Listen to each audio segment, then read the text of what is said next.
Bismillahirrahmanirrahim. Assalamualaikum warahmatullahi wabarakatuh. Alhamdulillahirrabbilalamin wa bihi nasta'in wa la umuri dunya waddin. Wassalatu wassalamu ala asrofil anbiya'i wal mursalin wa ala alihi washabihi ajmain amma ba'du. Rabbi shrah li sadri wa yassir li amri wahlul 'uqdatam min lisani yafqahu qawli. Segala puji bagi Allah yang telah memberikan nikmat kesehatan sehingga kita bisa berkumpul pada siang hari ini walaupun harus berada di rumah masing-masing. Salawat serta salam kita junjungkan kepada Nabi besar kita, Nabi besar Muhammad Sallallahu Alaihi Wasallam. Saya Taslim Septia Prima dari Fakultas Teknik akan memandu kalian pada siang hari ini di materi ketiga, yaitu Adab Kehidupan Kampus Islami yang akan disampaikan oleh Bapak Dr. Misriandi MPD selaku Wakil Rektor 3 Bidang Kemahasiswaan UMJ. Tak lupa saya ucapkan selamat datang kepada mahasiswa baru dalam orientasi AIKA 2020 dengan tema Berbekal Akhlakul Karimah, Tetap Berprestasi di Masa Pandemi. Izinkan saya membacakan CV dari pemateri.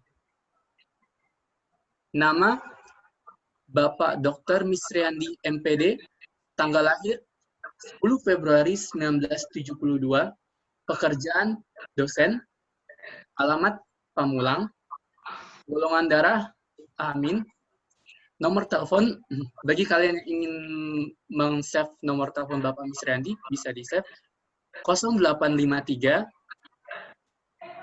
1248 2819. Dan alamat email Bapak Misriandi yaitu misriandi@yahoo.co.id. Moto hidup yaitu berlomba-lomba dalam kebaikan. Riwayat pendidikan SMA 97 Jakarta, S1 FAI UMJ, S2 PEP UNJ, S3 PAUD UNJ, pengalaman organisasi, Ikatan Mahasiswa Muhammadiyah, Tapak Suci, dan Hizbul Waton. Ya, kepada Bapak Dr. Misriandi MPD, waktu dan tempat dipersilakan. Bismillahirrahmanirrahim. Assalamualaikum warahmatullahi wabarakatuh. Waalaikumsalam. Alhamdulillah, puji syukur kehadirat Allah Subhanahu wa taala kepada mahasiswa baru Universitas Muhammadiyah Jakarta dan para pendengar lainnya. Insya Allah dalam keadaan iman, dalam keadaan sehat walafiat, penuh dengan keberkahan. Salawat serta salam kita sampaikan kepada tauladan kita, pendidik utama kita, dalam gerak dan tingkah laku kita dalam berbagai hal adalah mentauladin ini Nabi Muhammad Sallallahu Alaihi Wasallam. Pada kesempatan ini orientasi Al-Islam Kemuhammadiaan tahun 2020 tentu dengan tema disesuaikan dengan keadaan, berbekal akhlak karimah tetap berprestasi di masa pandemi. Kondisi yang dialami oleh semua belahan dunia terkait COVID ini, tapi tetap kita terus berkreasi dan berinovasi. Maka pada materi 3 ini, adab kehidupan kampus Islami, tidak akan memang bisa langsung terimplementasi sesuai apa yang diinginkan, tetapi ini adalah proses. Ini proses awal, teman-teman mahasiswa dalam memasuki dunia kampus, apalagi masuk ke kampus Universitas Muhammadiyah, ya insya Allah kampus yang selalu jaya. Gitu ya. UMJ jaya, UMJ jaya, UMJ jaya. Teman-teman mahasiswa baru Universitas Muhammadiyah Jakarta, pada kesempatan ini materi adab kehidupan kampus Islami tentu luas dan banyak sekali. Namun demikian, kita perlu memahami tahap awal ini atau permulaan, gitu ya. Nanti di dalam kehidupan dibimbing, diarahkan oleh bersama senior-seniornya, apalagi dengan mata kuliahnya, mudah-mudahan bisa terimplementasi, bisa terwujud seperti apa yang seharusnya akhlak karimah sebagai mahasiswa. Nah, adab kehidupan kampus Islami ini kita coba sesuaikan lagi dengan berbagai referensi termasuk dari Majelis Dikti PP Muhammadiyah. Kita masuk ke pembahasan, tentu dengan kompetensi capaian apa yang diinginkan pada kesempatan ini terkait dengan berbagai adab, berbagai etika, berbagai akhlak yang ingin ditampilkan. Ya, termasuk bagaimana cara berkomunikasi dengan sesama teman, dengan dosen, dengan lingkungan, kemudian terkait dengan busana, seperti apa berbusana ketika perkuliahan, ketika di kos, begitu ya, ketika di masyarakat dan seterusnya. Kemudian juga adab kepada dosen seperti apa, gitu ya. Adab terhadap diri sendiri, adab berteknologi, itu perlu.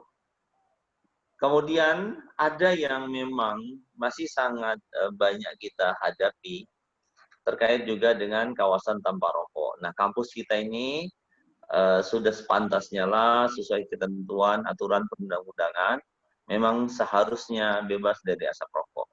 Dan ini teman-teman bisa menjadi pengingat bagi yang lain kalau ini masih dilakukan. Mudah-mudahan kita bisa melakukan yang lebih baik dari yang sebelumnya yang sudah baik, yang tidak baik segera kita tinggalkan.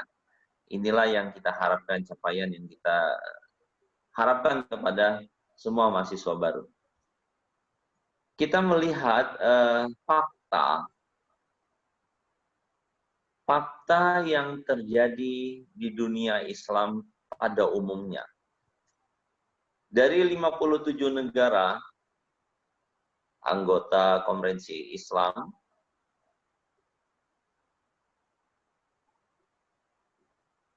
yang kampus dengan kondisi yang dinyatakan baik atau pada kualitas kelas dunia, tentu belum bisa dinyatakan ada kampus Islam yang diunggulkan. Sekali lagi, belum ada kampus Islam, bisa kita lihat pada slide selanjutnya. Belum ada kampus Islam di dunia Islam yang masuk dalam ranking yang membanggakan. Nah, inilah yang kita harapkan dengan kondisi yang begitu banyak kampus yang berada di muka bumi ini, di dunia, dari berbagai negara, ternyata kampus-kampus yang dinyatakan memiliki peringkat yang bagus, dinyatakan kampus Islami, dari ribuan kampus yang ada, kampus Islam dari berbagai negara Islam, itu masih jauh. Padahal seharusnya kampus Islami itu adalah kampus yang berkeunggulan dalam berbagai segi. Kita bisa melihat peradaban sebelumnya bahwa umat Islam itu adalah sangat unggul. Nah, ini kita harapkan fakta yang sekarang ini, siapa lagi kalau bukan generasi muda Islam yang akan membangkitkan, yang akan terus bergerak maju untuk menyatakan inilah Islam. Maka insya Allah melalui UMJ kita harapkan menjadi pusat peradaban. Tapi harus diikuti dulu ketentuan atau adab-adabnya itu tadi. Maka apa yang harus kita lakukan? Kalau kita berbicara apa yang harus kita lakukan, tentu kita tidak ada harapan akan kebangkitan yang sungguh-sungguh. Kecuali sistem pendidikan kita yang harus dirubah, harus diperbaiki. Sesungguhnya yang diperlukan bagi sistem itu adalah dibangunnya bentuk yang baru. Dualisme yang sekarang ini dijumpai di dalam pendidikan Muslim, ada dikotomi sistem pendidikan. Dan ini harus tuntas. Nah, ini yang disampaikan oleh salah satu tokoh Islam ya. bahwa kita untuk bangkit itu perlu secara sungguh-sungguh dari berbagai hal, terutama penguasaan terhadap keilmuan itu, tentu dengan pondasi-pondasi yang kalau kita sebagai umat Islam tidak ada lain rujukannya itu adalah Al-Quran. Nah, membangun kampus Islami yang berkemajuan itu, tentu kalau sekarang banyak dari unsur-unsur pejabat gitu ya, yang sepertinya meragukan bahwa Islam itu adalah solusi untuk menyelesaikan begitu banyak permasalahan yang ada di muka bumi. Nah,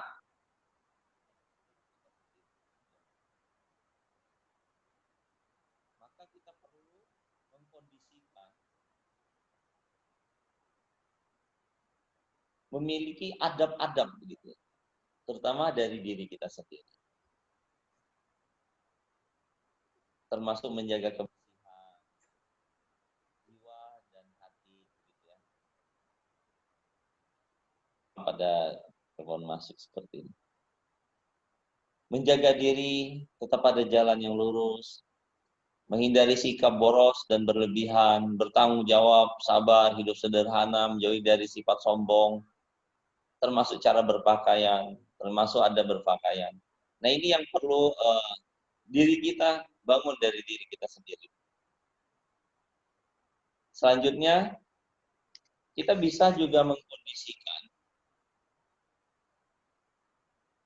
supaya memiliki keilmuan yang benar, yang bagus, yang hebat. Maka adab mencari ilmu itu perlu kita miliki.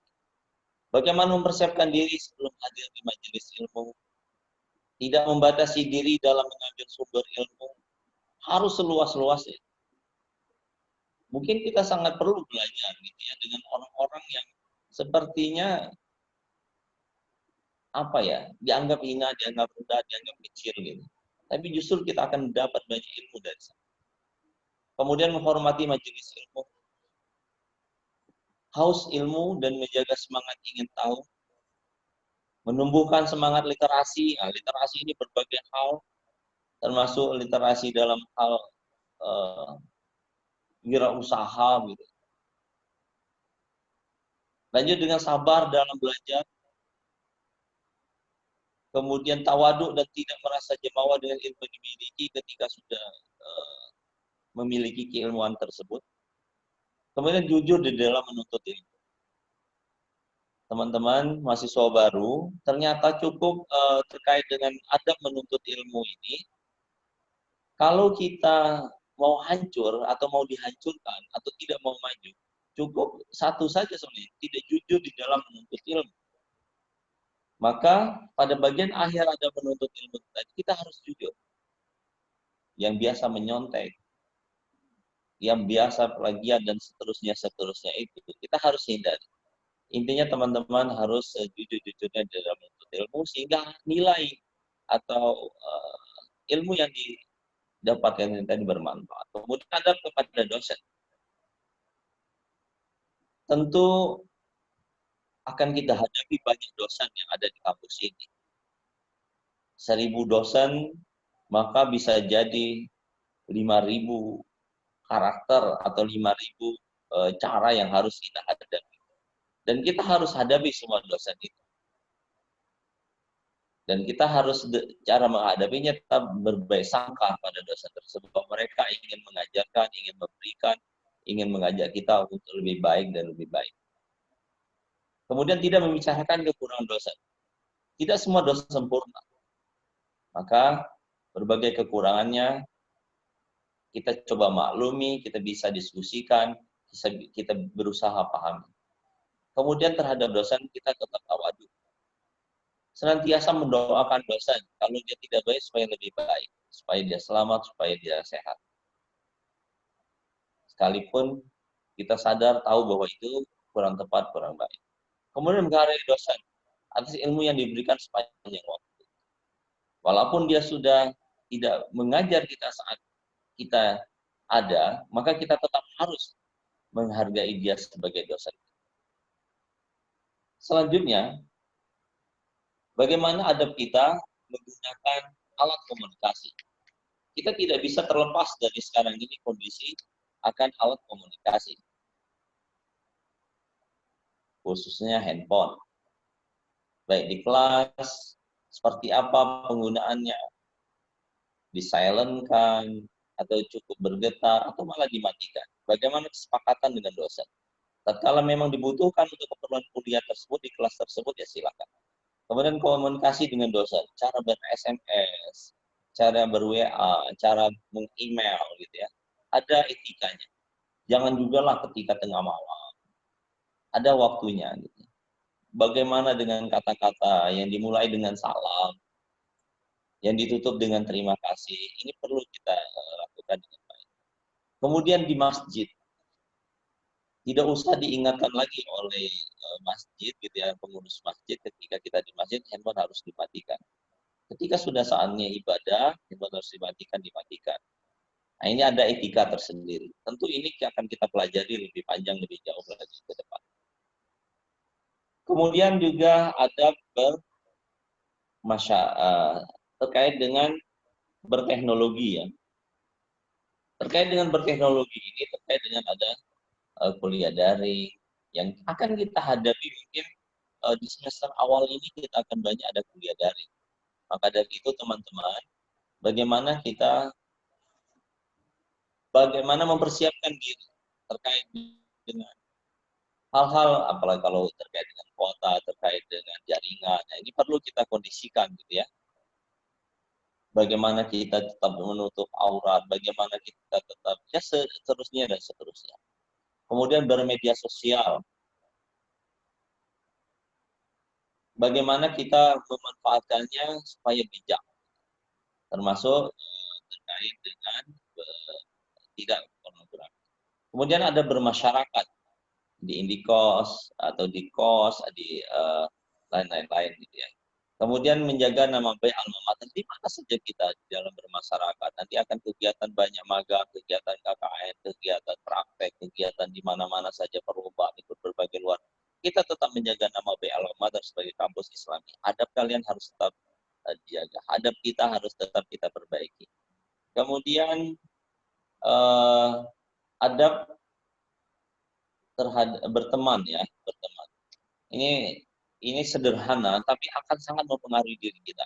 Maka seringkali kalau di ajaran agama kita ini, Islam yang kita maksud adalah orang itu bisa dilihat siapa temannya.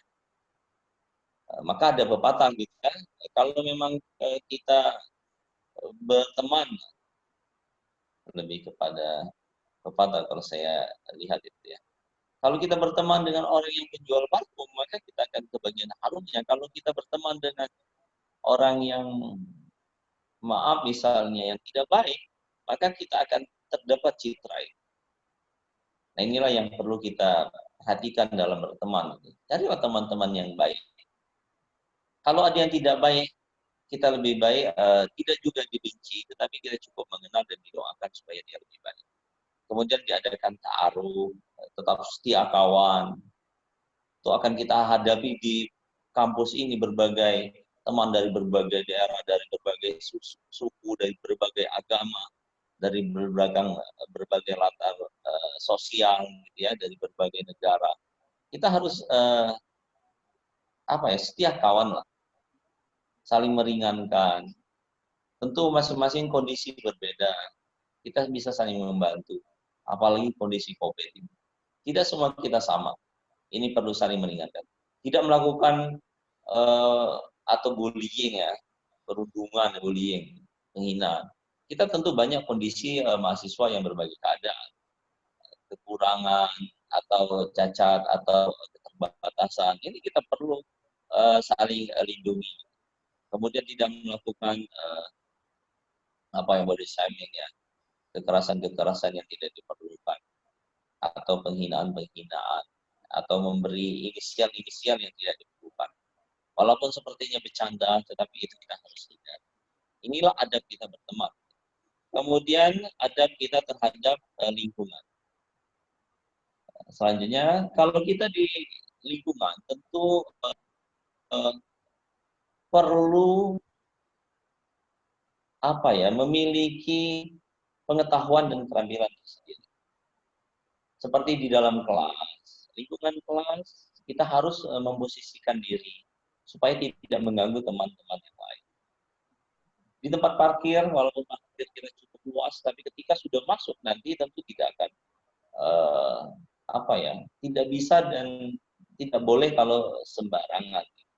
Harus sesuai dengan tempatnya, sehingga tidak mengganggu yang lain. Menjaga kebersihan di kamar mandi, di toilet, di kelas dan seterusnya. Menjaga kesehatan, tentu dengan pandemi COVID nanti kalau sudah bersama-sama harus pakai masker, harus jaga jarak dan lain-lain. Harus bersih ketika batuk dan berludah seperti apa. Kemudian menjauhi rokok dan narkoba. Jangankan melakukannya, harus dijauhi. Menggunakan bagusnya pamflet gitu ya, sehingga kita dikenal, diketahui, khususnya acara-acara tertentu. Kemudian di kantin, sederhana memang di kantin, tetapi ketika kita tahu di situ di kantin ada ketentuan-ketentuannya, bagaimana etikanya, cara makannya, nah ini kita perlu perhatikan. Ya, harus bersih, harus pada posisi, cuci tangan dan seterusnya. Di perusahaan juga begitu, ada ketentuan. Dan ini banyak sekali bahasan ini, insya Allah teman-teman bisa kita pelajari. Tentu kampus Islami dan Islamisasi kampus itu adalah harapan kita gitu. Ini adalah melalui sebuah proses perubahan yang bertahap. Insya Allah berkelanjutan secara sistematik, diintegrasikan dengan mata kuliah yang ada bersama dosen-dosen secara menyeluruh, sehingga membentuk sistem dan lingkungan kampus ke arah yang sesuai dengan nilai-nilai Al-Quran dan As-Sunnah sebagai dasar kita itu tadi. Selanjutnya, bagaimana mewujudkan kampus Islami yang di UMJ? Tentu kita melihat kondisi sekarang ini. Kondisi objektifnya apa? Sudah kita ada peraturan Catur Dharma Perguruan Tinggi bahwa Al-Islam Muhammadiyah itu adalah nomor 1 ya. Kita harus tahu dan bahwa Dharma yang pertama itu ya kita ikuti gitu ya. Kan ada 4 Catur Dharma, tapi Al-Islam dan Muhammadiyah itu adalah yang pertama. Kemudian tersedianya perangkat seperti Al-Islam Muhammadiyah yang koordinasikan dengan Warik gitu ya. Jelas kurikulum Islam Muhammadiyah ada 8 SKS, ini untuk membangun adab itu tadi ya, dimulai dari AIK 1, 2, 3, dan 4, terkait dengan akidah, akhlak gitu ya, terkait dengan hukum Islam, fikih, sejarah gitu. Akhlakul karimah nanti akan dibahas di situ, insya Allah akan lebih rinci, termasuk nanti bagaimana kita Muhammadiyah bisa bermanfaat bagi masyarakat sekitar. Kemudian ada kegiatan tadarus rutin yang tentu nanti ada target-target hafalan dan seterusnya dan seterusnya. Kemudian bagaimana masjid gitu ya, asrama lembaga mahasiswa itu bisa mendukung kita juga terkait dengan busana, terkait dengan kawasan taman umum, terkait dengan 5S, itu salam sampah sopan satu. Nah, orientasi Al-Islam Muhammadiyah ini nanti akan dilanjutkan lagi dengan Baitul Arqam mahasiswa gitu ya. Ini dalam rangka mendukung itu juga. Kemudian ada lagi ujian komprehensif. Jadi harus betul-betul teruji teman-teman. Tapi harapannya itu bukan hanya sekedar pengetahuannya, tetapi juga dengan prakteknya. Termasuk bina baca Al-Quran. Kemudian secara empirik masih cukup banyak hal-hal yang belum Islami di lingkungan kampus. Misalnya apa? Masih terdapat perilaku yang tidak sesuai dengan nilai-nilai ajaran Islam. Nah, ini tentu ada petugas tersendiri. Tidak juga kita sampai terjadi konfrontatif atau malah permusuhan dengan siapapun itu karena belum melakukan apa yang diminta oleh nilai-nilai ajaran Islam. Kita perlu ada cara tersendiri ya, di antaranya tadi melalui bagaimana Baitul Arqam. teman-teman nanti proses itu untuk diikuti supaya memahami dan menyadari. Kemudian kurikulum belum semua terintegrasi, misalnya mata kuliah tertentu belum terintegrasi dengan aliran Muhammadiyah. Tapi dalam proses insya Allah itu bisa kita sinergikan ya, disatukan. Kemudian penataan visi lingkungan kampus, proses insya Allah kita akan bisa secara maksimal untuk sholat berjamaah setelah gedung baru kita yang untuk masjid sekarang lagi proses. Mudah-mudahan dalam hitungan bulan sudah segera akan selesai. Kemudian pelayanan kebersihan mungkin masih tercecer beberapa hal. Ini yang perlu kita lihat. Tapi dukungan dari teman-teman harus secara bersama. Nah, terkait dengan pihak-pihak yang terkait, ini tentu semua komponen harus mendukung sehingga terwujudnya kampus Islam. Baik dosen, karyawan, mahasiswa, lembaga kemahasiswaan, pihak asrama, pihak masjid, dan lain-lain sebagainya. Ini kita perlu saling sadari. Kemudian kondisi objektif tentu ada gap-nya ya, sehingga menuju kampus yang ideal atau yang islami tadi. Maka program islamisasi kampus ini perlu menjadi target kita bersama. Kemudian strategi apa? Bisa kita lihat slide selanjutnya. Kita apa yang harus kita siapkan gitu ya untuk membangun kampus islami ini. Ya, kita sudah lihat tadi, perlu kita melakukan evaluasi terhadap diri kita sendiri. Kita lihat visi misi sudah bagus, islami terkemuka dan modern, kemudian evaluasi diri kita, evaluasi aktivitas kita robah kebiasaan-kebiasaan kita dan baik, sehingga menuju yang kampus yang islami, di mana saja, kapan saja kita bisa menyatakan saya mahasiswa UMJ, saya alumni UMJ Jaya. Ya. Saya kira itu mudah-mudahan teman-teman bisa bagaimana mewujudkan visi misi yang ada di dalam berbagai hal gitu ya. Tadi terkait dengan kawasan tambang rokok gitu ya. Pada slide selanjutnya kemudian ada indikator kampus islami gitu ya, seperti apa, itu sudah kita lihat dari adab-adab yang tadi itu. Tentu kita perlu saling mengingatkan. Kemudian apa pesan Kiai Ahmad Dahlan gitu ya terhadap kampus yang berkeunggulan ini. Gitu. Kemudian pesan Kiai Ahmad Dahlan ini, Muhammadiyah itu insya Allah berbeda dengan Muhammadiyah sekarang, maka teruslah sekolah dan menuntut ilmu gitu ya, dan seterusnya. Kemudian kian membentuk pribadi simpatik tadi kan kita sudah kemukakan harus dengan 5S. Mudah-mudahan bisa menjadi tugas tersendiri nih.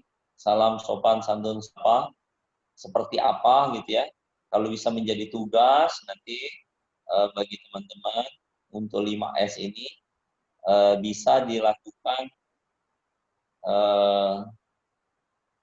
dalam bentuk video gitu ya. Nah, ini salam, sopan, senyum, santun.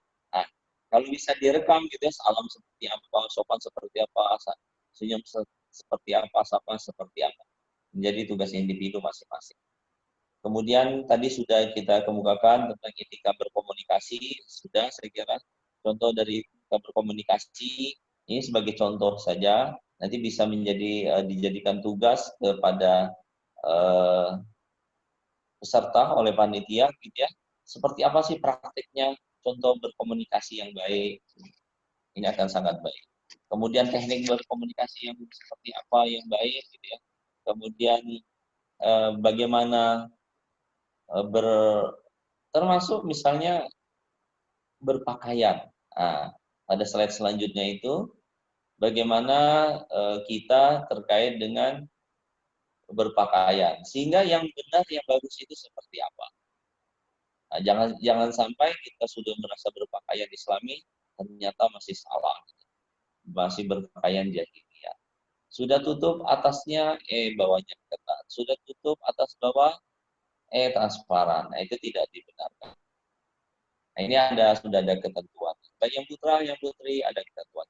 Saya kira itu mudah-mudahan bermanfaat. yang lebih penting dari semua ini, bagaimana teman-teman atau kita semua berusaha untuk mengimplementasikannya, untuk mewujudkannya dalam kehidupan sehari-hari. Insya Allah ada bahasan-bahasan yang lebih detail, yang lebih rinci terhadap akhlak kita sehari-hari dalam berbagai hal. Terima kasih, lebih kurang mohon maaf. Billahi fisabilillah, wassalamualaikum warahmatullahi wabarakatuh. Kembali ke moderator. Ya, menarik sekali pemaparan dari Bapak Dr. Misriandi, MPD, yang telah memaparkan materi ketiga, yaitu adab kehidupan kampus Islami. Boleh kita kasih tepuk tangan untuk Bapak Misriandi dari rumah masing-masing. Semoga materi yang telah disampaikan Bapak Dr. Misriandi dapat kalian terapkan saat masuki dunia perkuliahan nanti. Adapun beberapa kesimpulan yang saya dapatkan dari materi Bapak Misriandi itu, yang pertama adalah umat Islam itu adalah umat yang unggul, generasi mudanya berkompeten. Maka dari itu UMJ adalah salah satu pusat peradaban. Adapun ada pencari ilmu itu harus dimiliki, terutama untuk mendukungnya itu kalian harus jujur. Ada berteman juga harus dilakukan di kampus, karena di kampus ini kita tidak hanya memiliki teman yang berbeda budaya dan tempat. Terus semua komponen dari adab kampus Islam ini harus didukung dan terrealisasi oleh semua komponen, dari komponen terkecil hingga komponen terbesar. Ya, terima kasih kepada Bapak Misriandi untuk penyampaiannya, Pak. Terima kasih, Pak. Ya, dengan demikian kita sudah berada di penghujung sesi saya. Saya Taslim Septia Prima, mohon maaf apabila ada salah-salah kata. Saya izin untuk undur diri. Billahi fisabilillah fastabiqul khairat. Assalamualaikum warahmatullahi wabarakatuh.